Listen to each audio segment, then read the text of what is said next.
की सबसे popular variety है और सबसे ज़्यादा उपज देने वाली वैरायटी है जी, जो कि 9 से 10 क्विंटल पर एकड़ जो है उपज देने की क्षमता रखती है। जो ग्वार के अंदर सबसे ज़्यादा जो नुकसान करने वाली बीमारी है वो बैक्टीरियल लीफ ब्लाइट है, पीली पत्ती रोग जी, या फिर ब्लैक टी जो काले धब्बे से हो जाते हैं पत्तियों में, तो उसका क्या कुछ कंट्रोल हो सकता है? देखिए किसान भाइयों नमस्कार, आज मैं इस वक्त HU परिसर में हूँ। डॉक्टर साहब हमारे साथ हैं। वो अभी बरसात का सीजन आने वाला है, तो ऐसे में किसान भाई बिजाई करेंगे, खास करके ग्वार, बाजरा और मूंग की।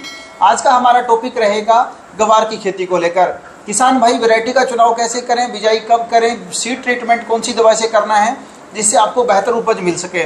इसके अलावा आजकल ग्वार के अंदर कुछ रोग भी ऐसे आने लग गए जिनका यदि आप समय रहते उपचार कर लेते हैं तो ग्वार की अच्छी पैदावार ले सकते हैं। तो ज़्यादा जानकारी के लिए अपने डॉक्टर साहब से ही संपर्क करते हैं। डॉक्टर साहब नमस्कार। नमस्कार जी, सभी किसान भाइयों को नमस्कार। मेरा नाम डॉक्टर रवीश पंचटा है और मैं चौधरी चरण सिंह हरियाणा कृषि विश्वविद्यालय में सहायक वैज्ञानिक के तौर पर कार्यरत हूँ। डॉक्टर साहब सबसे पहला सवाल मेरा यही है, ग्वार बिजाई का सबसे बढ़िया उपयुक्त समय कौन सा माना जाता है?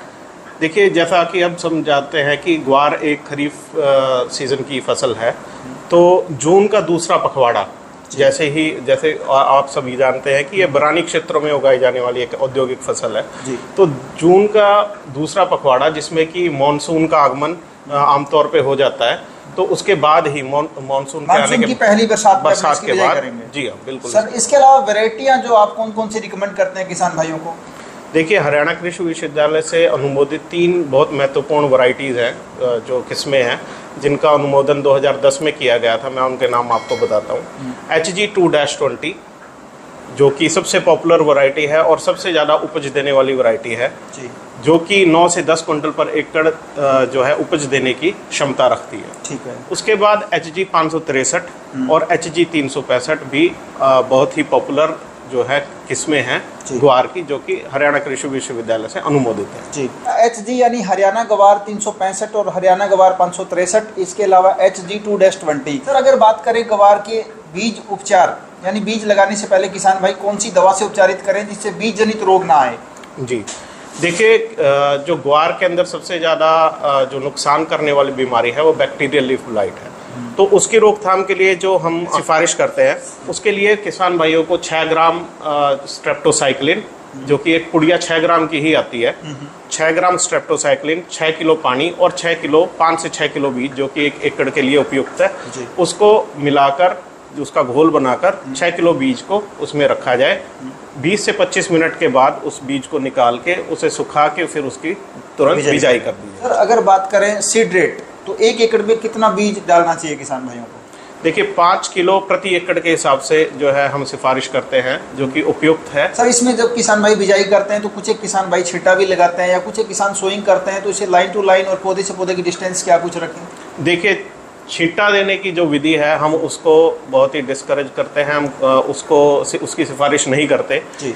हम सिफारिश करते हैं कि आप ड्रिल से इसकी बिजाई करें और ड्रिल से बिजाई करते समय ध्यान रखें कि कतार से कतार की डिस्टेंस जो है, कतार से कतार की दूरी 45 सेंटीमीटर हो जी, और पौधे से पौधे की दूरी 15 से 10 सेंटीमीटर के बीच हम रख सकते हैं। सर, अक्सर देखा जाता है कि आजकल ग्वार के साथ साथ जो घास है वो भी जर्मिनेशन ले लेता है, तो बाद में उसको कंट्रोल करना थोड़ा मुश्किल हो जाता है।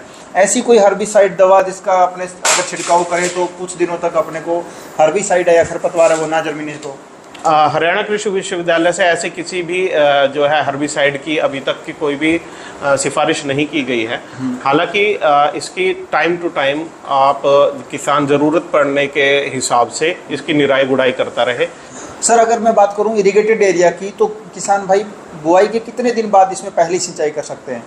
देखिए, हम सभी जानते हैं ये बरानी क्षेत्र वाली, जैसा मैंने पहले भी बताया, बरानी क्षेत्र में उगाई जाने वाली फसल है। तो ये मेनली अगर मुख्यतः हम देखें तो ये वर्षा के ऊपर निर्भर आधारित है। जी हाँ, ज़्यादा पानी इस फसल को पसंद नहीं है, तो इतनी बारिश लगभग मानसून के टाइम पे जो है इन क्षेत्रों में आ जाती है। लेकिन फिर भी अगर मानसून की बारिश ढंग से नहीं आए या सही टाइम पे नहीं आए तो जो फली बनने वाला जो फेज है, फली बनने की जो स्थिति है फसल की, वो सबसे ज़्यादा पानी की डिमांड करती है। क्रिटिकल स्टेज वो है। तो आप इस चीज़ को सुनिश्चित करें कि उस यानी फली बनने वाली स्टेज पे पानी की उसको जो सप्लाई बहुत ज़रूरी है। सर इसके अलावा कुछ एक किसान भाई गवार की फसल के अंदर फर्टिलाइजर को लेकर भी चिंतित रहते हैं जी। क्योंकि एक ऐसी फसल है इसको यूरिया की तो आवश्यकता है नहीं, तो अपने सोइंग से पहले इसको क्या कुछ ऐसा दें जिससे गवार की बेहतर पैदावार ली जा सके? देखिए जैसे कि एक दलहनी फसल है, तो दलहनी फसलों को यूरिया की जो है ज़रूरत कम और फास्फोरस की ज़रूरत ज़्यादा होती है जी। तो इसके लिए डीएपी का इस्तेमाल किसान भाई बिजाई के टाइम पे करें। 35 से 37 किलो प्रति एकड़ के हिसाब से बिजाई से पहले ज़मीन में ड्रिल कर दिया जाए। सर पिछले कुछ सालों से अगर मैं बात करूं, गवार किसानों को एक समस्या सबसे ज़्यादा फेस करनी पड़ रही है, वो है जैसे किसान लोकल भाषा में बोलते हैं अपने पीली पत्ती रोग या फिर ब्लैक टिप, जो काले धब्बे से हो जाते हैं पत्तियों पे, तो उसका क्या कुछ कंट्रोल हो सकता है? देखिए मैंने जैसे पहले बताया ये बैक्टीरियल लीफ ब्लाइट के लक्षण हैं। तो बैक्टीरियल लीफ ब्लाइट एक जीवाणु जनित रोग है जी। तो इसके लिए सबसे पहले तो हमने बीज उपचार, जो कि पहले ही बताया मैंने, तो बीज उपचार करना सुनिश्चित करें। दूसरा, ये 50 से 55 दिन के आसपास ये बीमारी ग्वार की फसल में आती है।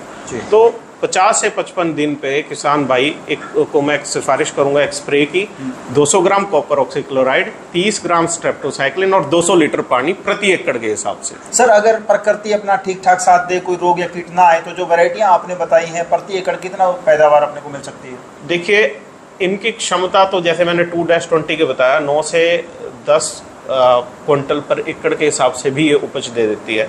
लेकिन अगर हम एवरेज इसकी ईल्ड की बात करें तो ये 5 से 6 क्विंटल, इनफैक्ट 7 से 7 क्विंटल पर एकड़ के हिसाब से भी उपज दे देती है। ठीक है। इससे पहले एक और बात मैं आपको बताऊंगा कि कीट जैसे आता है, इसमें टेला रोग आता है जी।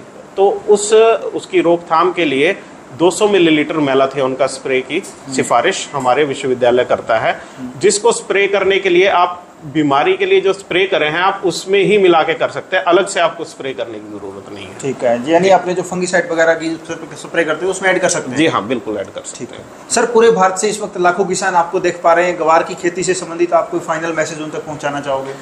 देखिए इसके लिए ग्वार की जो है उत्तम खेती के लिए इसके लिए कुछ मुख्य बिंदु हैं जी। सबसे पहले तो आपको ऐसी भूमि का चुनाव करना होगा जहाँ पे पानी खड़ा ना रहे। ठीक है। दूसरी बात क्या है कि आप बीज उपचार जो कि बिजाई से पहले 6 ग्राम स्ट्रेप्टोसाइक्लिन, 5 से 6 किलो बीज और 6 लीटर पानी को लेके आप कर सकते हैं, तो वो बीज उपचार आप सुनिश्चित करें जी। तीसरी बात ये है कि जब फली बनने वाली जो स्थिति है फसल की, उस स्थिति में आप इसको पानी की उपलब्धता इसकी सुनिश्चित करें। नमी बनाए रखना बहुत जरूरी है। और उसके बाद 50 से 55 दिन पे इस पे बैक्टीरियल लीफ ब्लाइट का प्रकोप आता है, तो उसके लिए जो मेरे द्वारा सजाया गया स्प्रे है जो कि है 200 ग्राम कॉपर ऑक्सीक्लोराइड, 30 ग्राम स्ट्रेप्टोसाइक्लिन और 200 लीटर पानी, उसका छिड़काव सुनिश्चित करें। तो ये कुछ सावधानियां हैं जो डॉक्टर साहब ने अपने को बताई, अगर आप इनका ध्यान रखते हैं तो गवार की अच्छी और बम्पर पैदावार ले सकते हैं। तो साथियों उम्मीद करेंगे गवार की खेती से संबंधित लगभग आपके सारे टॉपिक क्लियर हो गए होंगे। फिर भी यदि आपके मन में कोई भी डाउट, शंका या सवाल रह जाता है तो आप वीडियो के नीचे कमेंट करके अपना सवाल पूछ सकते हैं। हमारी भरपूर कोशिश रहेगी एक सटीक जानकारी के साथ आपकी हर एक कमेंट का जवाब मिले। वीडियो पसंद आए तो इसे लाइक और अन्य किसान साथियों के साथ शेयर जरूर करें, और दोस्तों जाने से पहले हमारे चैनल को सब्सक्राइब जरूर कर लें। डॉक्टर साहब नमस्कार। नमस्कार।